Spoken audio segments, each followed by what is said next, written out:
O Senhor esteja convosco. Proclamação do Evangelho de Jesus Cristo segundo João.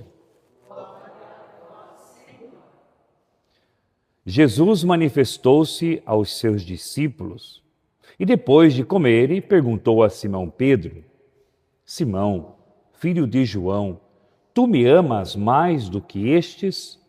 Pedro respondeu: Sim, Senhor, tu sabes que eu te amo. Jesus disse: Apacenta os meus cordeiros. E disse de novo a Pedro: Simão, filho de João, tu me amas? Pedro disse: Sim, Senhor, tu sabes que eu te amo.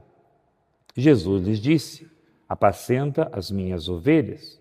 Pela terceira vez perguntou a Pedro: Simão, filho de João, tu me amas? Pedro ficou triste, porque Jesus perguntou 3 vezes se ele o amava. E respondeu: Senhor, tu sabes tudo, tu sabes que eu te amo. Jesus disse: Apacenta as minhas ovelhas. Verdade, verdade te digo, quando eras jovem, tu te cingias e ias para onde querias. Quando fores velho, cederás as mãos e outro te cingirá. Te levará para onde não queres ir. Jesus disse isso, significando com que morte Pedro iria glorificar a Deus. E acrescentou: Segue-me. Palavra da salvação. As palavras do Santo Evangelho perdoe os nossos pecados e nos conduza um dia à vida eterna. Acabamos de ouvir esta passagem do Evangelho, onde Jesus vai ao encontro de Pedro para resgatar Pedro, que tinha negado Jesus, voltado a pescar, estava lá junto com mais 6 discípulos, e Jesus, que poderia ter cobrado de Pedro os seus erros, ter talvez questionado por que Pedro o negou, mas Jesus não estava ali para condenar Pedro. Jesus estava ali para reafirmar o chamado de Pedro novamente. Para dizer, não são os seus erros, não são os seus pecados que te impedem de se levantar, de seguir em frente. Desde que você se arrependa, desde que você novamente afirme quem você verdadeiramente o ama. Você ama verdadeiramente a mim, ama verdadeiramente a Deus. Foi isso que Jesus fez com Pedro. Pedro, tu me amas. Talvez quando Pedro negou Jesus, estava preocupado mais com ele mesmo, estava preocupado talvez com a perseguição, estava preocupado talvez em passar por que Jesus estava passando, sendo julgado para ser condenado e depois, como sabemos, a morte. Então, quando nós tiramos os olhos do Senhor, quando nós tiramos os olhos de fixar os olhos em Deus, nós começamos a desmoronar, nós começamos a nos perder, porque Ele é o sentido da vida, Ele é o caminho, Ele é a verdade, Ele é a vida. E quem fez uma experiência com este Deus de amor, este Deus de misericórdia? Hoje nós celebramos, é uma memória facultativa, Santa Rita de Cássia, não é uma obrigação celebrar, mas também podemos celebrar, a liturgia nos dá esse privilégio de poder escolher, nessa semana em preparação para a festa de Pentecostes. Ontem conversavam com um dos padres, Padre Giovanni, lá do Auer, que era do Santuário de Santa Rita, hoje está em festa também, várias missas, se eu não me engano, 8 missas tem lá hoje, com confissão, que é a festa de Nossa Senhora, é um santuário muito bonito, tem uma imagem muito bonita também de Santa Rita de Cássia, lá no santuário, onde celebrei algumas vezes, morava ali perto, na Canção Nova, ajudava também os padres. Quem foi então Santa Rita de Cássia? Santa Rita, considerada a santa das causas impossíveis, aí nós vamos entender o porquê. Ela viveu na Itália entre os séculos 14 e 15. Seu nome verdadeiro era Margherita Lotti. Foi esposa e mãe antes de ser religiosa. Santa Rita viveu todos os estádios de vida. Ela teve então um casamento muito difícil, marcado pelo sofrimento, pela violência do marido, mas perseverou na oração e conseguiu a sua conversão um pouco antes da morte. Após o assassinato do marido, ela perdoou os assassinos, tornando-se grande exemplo de perdão e reconciliação cristã. Seus filhos queriam então vingar a morte do pai Santa Rita rezou para que eles não caíssem no pecado da vingança. Uma oração de Santa Rita, se for para os meus filhos se perderem e ir para o inferno, é preferível que eles morram antes de cometer este crime. Olha a força da oração da mãe. As mães desconhecem a força que tem da oração. Às vezes, as mães ou os pais mesmo, querem transferir para outras pessoas a bênção dos filhos. Você tem uma força e um poder que Deus te deu para abençoar os seus filhos, seus afilhados, seus netos. Antigamente, né? Mas o interior ainda tem. Seus confia às vezes levar o filho lá na benzedeira. É a benzedeira que às vezes não tem nem vida de igreja. É que acostumou. Então é melhor eu transferir a responsabilidade para o outro. Esta bênção você pode conceder ao seu filho. Você deve rezar para o seu filho. Você deve todas as noites fazer uma oração. Seja ele pequeno ou grande, se já está meio grande, não vai deixar você ir lá, colocar a mão nele, rezar. Reza de longe. Recordo um dia de madrugada, na Rosária do Frei Gilson, minha mãe que acorda a rezar, né? Eu estava lá na casa, numa segunda-feira, só que ela bota bem baixinha a TV, mas a TV é na sala, grudada no meu quarto, que ela não consegue pelo celular, então assiste pela TV. E aí, uma hora, eu estava acordado, mas eu estava fingindo que estava dormindo. Aí ela abriu o quarto e tacou-lhe água benta em mim. Porque o Frei Gilson mandou jogar água benta em todos os quartos, todas as pessoas da casa.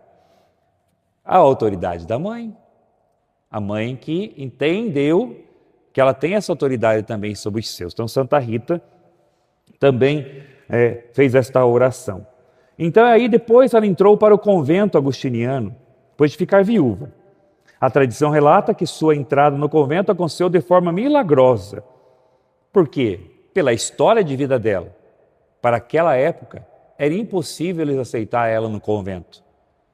Mas milagrosamente ela apareceu naquele convento, com aquelas paredes enormes, com aqueles portões de vários metros.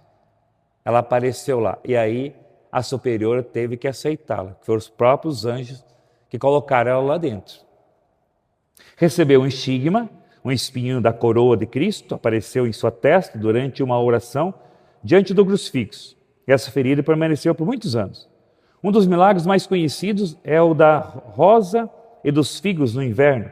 Pouco antes de morrer, pediu uma rosa e figos. Milagrosamente apareceram mesmo em meio ao frio intenso. Por isso a rosa se tornou símbolo de Santa Rita.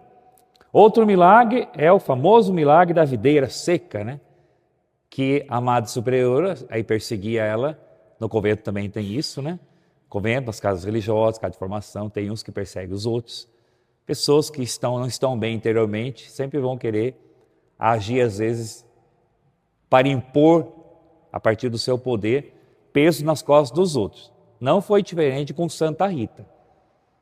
A Madre Superiora, para testar a sua obediência, e nós lembramos também de São Francisco de Assis, que mandou os irmãos ir plantar cebola, e mandou enterrar as folhas da cebola com as raízes para cima.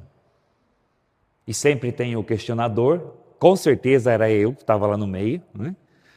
O questionador dos irmãos franciscanos falou assim: mas como assim?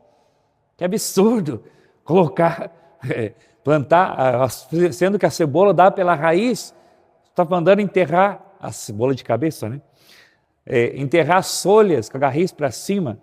E São Francisco respondeu o quê? Eu quero irmãos especialistas em obediência, não em plantar cebola. Estava testando a obediência. Santa Rita também. A Madre Superiora pediu para que ela fosse e molhasse aquela galho seco que tinha lá. E ela foi, todo dia ela regava aquele galinho seco. Eu iria quebrar o galho seco e ia jogar fora. Mas aí nós temos que aprender com os santos. Porque nós falamos, a gente brinca, a gente ri, mas hoje nós agimos assim. No nosso dia a dia nós agimos assim. Se Deus pede uma coisa muito absurda, o que você faz? Você não faz. Eu também não faço. Mas essas pessoas, elas tinham uma fé tão grande que elas passavam por cima até mesmo da razão, da ciência, por obediência, porque entenderam que a obediência também é uma virtude. E Santa Rita foi lá e molhou aquilo lá por muito tempo. Não me recordo agora, parece que mais de ano. Imagine se fosse nós no lugar dela, ir lá molhar um galinho seco. Todo dia, aguinha, aguinha no galinho seco. Não sei como que não apodreceu, né? Jogar água. E o que nasceu lá? Uma videira. Traduzindo, um pé de uva. E que tem uva, dá uva até hoje. Eu estive em Santa Rita de Cássia em 2017, quando morei lá em Roma, fiz uma viagem de Roma até Santa Rita de ônibus, umas 4 horas. Fui lá, passei o dia e chegamos lá naquele dia, ainda naquele pé de uva, que uma parreira, é parreira na verdade, é uva, né?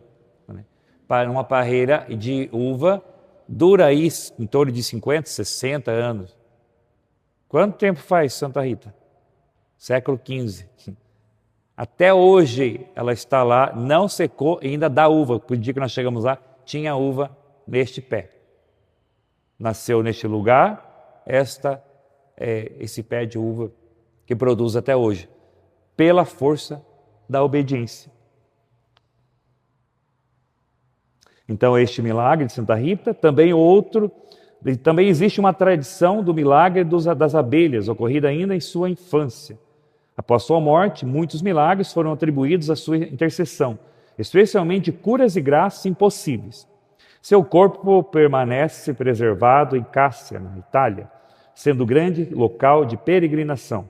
Foi canonizada pelo Papa Leão XIII em 1900. Sua festa litúrgica é celebrada em 22 de maio. Frase importante para nós. Santa Rita nos ensina que nenhuma dor vivida com fé é inútil diante de Deus. O que nós aprendemos com Santa Rita?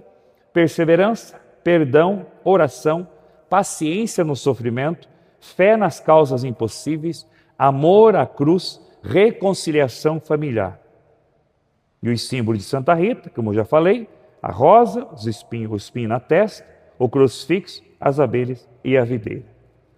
Que Santa Rita nos ajude a também entendermos que o nosso sofrimento, se é vivido em Deus, em obediência, ele produz frutos.